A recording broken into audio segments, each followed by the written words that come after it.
আসসালামু আলাইকুম। MS kitchen থেকে সবাইকে ওয়েলকাম জানিয়ে আজকের এপিসোডটি শুরু করছি।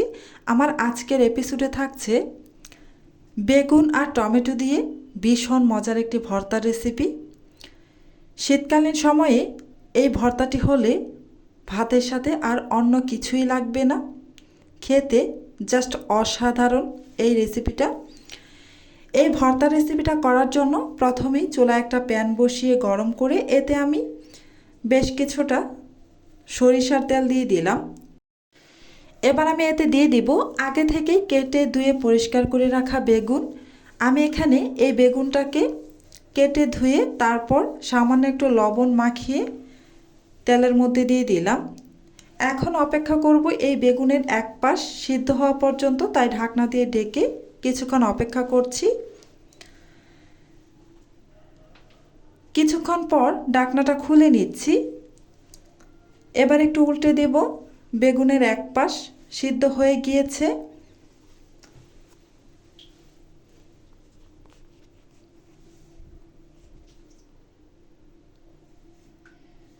এবার আমি দিয়ে দিব 2টি টমেটো।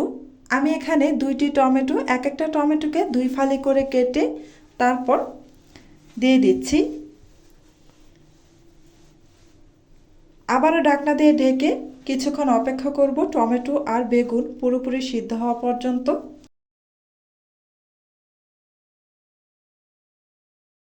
কিছুক্ষণ অপেক্ষা করার পর ঢাকনাটা আবারও খুলে নিয়েছি। এবার আবারও সমস্ত কিছু উল্টে দিব।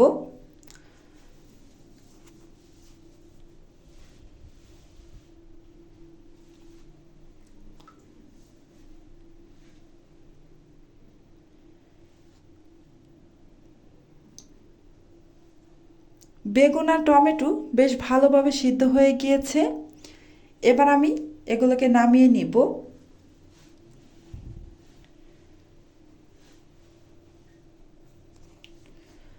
সবগুলো নামিয়ে নিয়েছি। এবার আমি এই তেলের মধ্যেই দিয়ে দিব বেশ কিছু কাঁচামরিচ। কাঁচামরিচ আপনারা আপনাদের পছন্দ মতো দিয়ে দিবেন। সাথে আমি একটি বড় সাইজের রসুন কোয়াগুলোকে খোসা ছাড়িয়ে তারপর দিয়ে দিলাম। এবার নেড়েচেড়ে রসুন আর কাঁচামরিচ ভেজে নিচ্ছি। এই তো ভেজে নেওয়া কমপ্লিট। এবার আমি নামিয়ে ভর্তাটা মাখানোর জন্য সব কিছু একসাথে নিয়ে নিলাম। এখন কাঁচামরিচের ওপর সামান্য একটু লবণ দিয়ে দিচ্ছি। লবণটা একটু বুঝেই দিতে হবে, যেহেতু বেগুন ভাজার আগে বেগুনের মধ্যে লবণ মাখিয়ে তারপর ভেজে নিয়েছিলাম। সেই অনুপাতে লবণটা দিয়ে তারপর কাঁচামরিচগুলোকে আমি ম্যাশ করে নিয়েছি। এবার ভাজা রসুনের কোয়াগুলোকেও ম্যাশ করে নিব কাঁচামরিচের সাথে। এই তো ম্যাশ করা হয়ে গিয়েছে। এবার আমি এতে বড় সাইজের 2টি পেঁয়াজ কুচি করে তারপর দিয়ে দিচ্ছি। এই ভর্তার মধ্যে পেঁয়াজের পরিমাণটা একটু বাড়িয়ে দিবেন, তাহলে খেতে একটু বেশি ভালো হবে। আবারও খুব ভালোভাবে মেখে নিচ্ছি। এবার টমেটোর এই উপরের যে স্কিনটা আছে এটা আমি উঠিয়ে ফেলে দিব।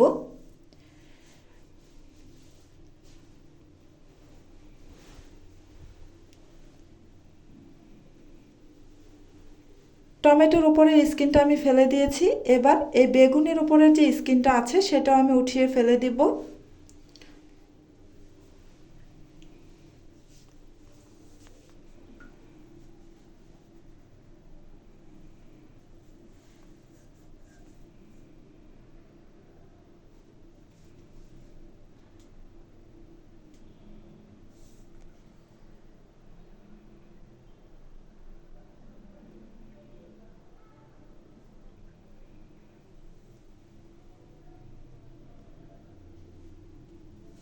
সবগুলো স্কিন আমি উঠিয়ে ফেলে দিয়েছি। এবার আমি বেশ ভালোভাবে সমস্ত কিছু একসাথে মেখে নিব।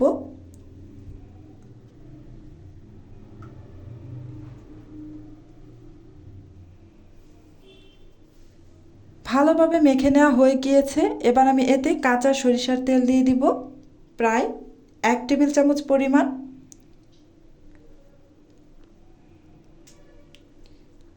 এবার তেলটাকে দিয়ে খুব ভালোভাবে মেখে নিব।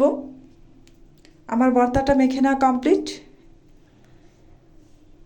আজকে আজকের মতো এখানেই বিদায় নিচ্ছি।